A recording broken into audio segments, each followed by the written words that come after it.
study of the interaction between living and non-living things.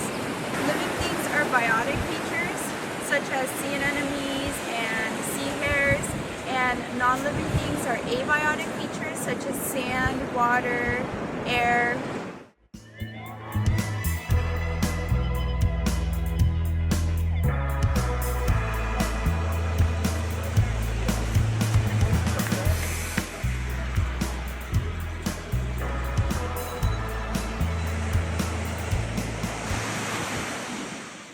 We're at Allegria Beach this morning in Hollister Ranch. We're out here to do some intertidal work, looking for some different snails this morning, looking at some crabs in the area, and just doing some research with some of the interns in the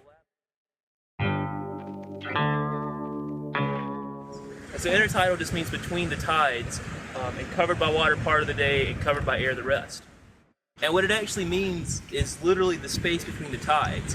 So these rocks that you see, these surf grass beds and other places, when the tides go out, they're exposed to air, which gives them a different set of stressors. It makes animals move in a different way.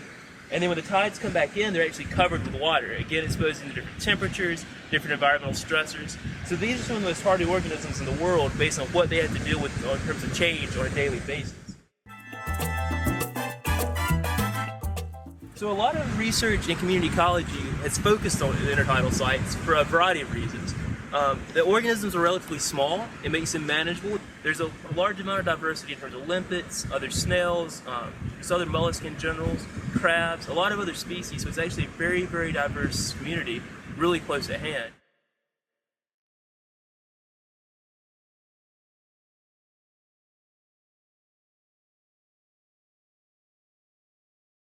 So biodiversity is the range of life. Having a lot of animals, a lot of plants, a lot of algae, a lot of bacteria, and that's indicative of a healthy environment.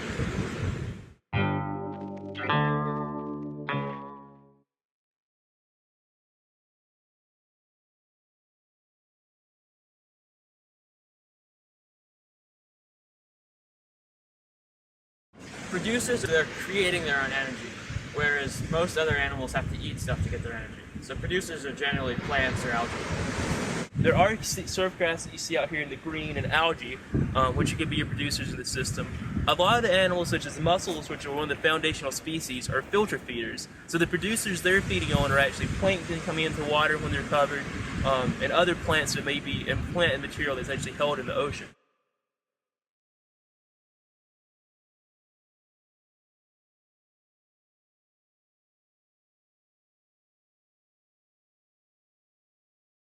This is a sea hare, and it's a first-order consumer, an herbivore that eats the seagrass or the seaweed around. But they cruise around in these beds and eat algae and surf grass.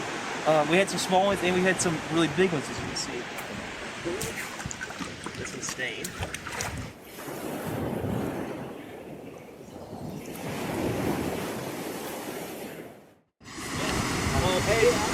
This is a black turtle snail. It's a first order consumer, which means it's a herbivore.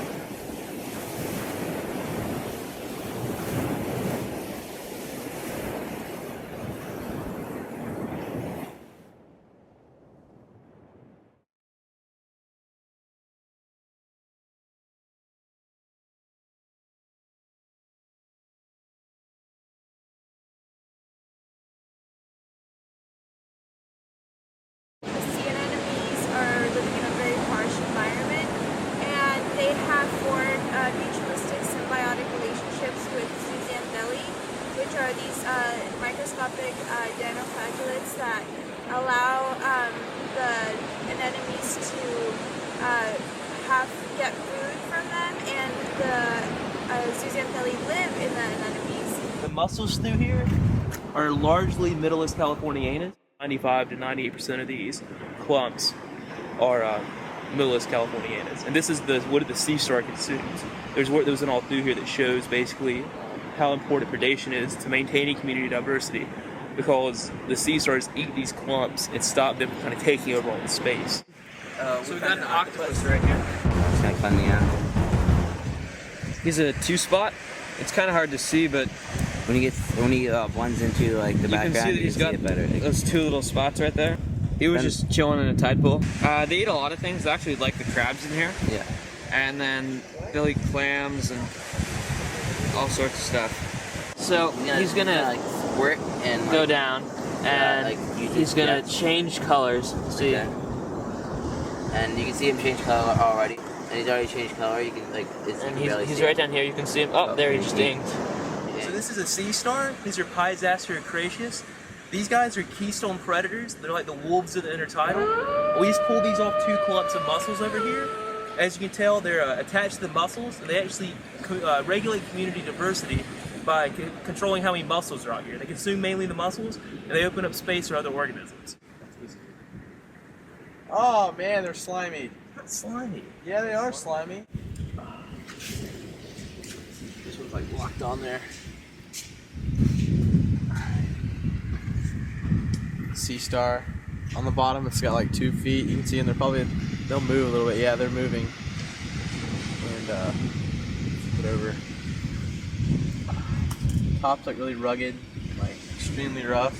Actually, kind of hurts your hands to rub with your hand across it.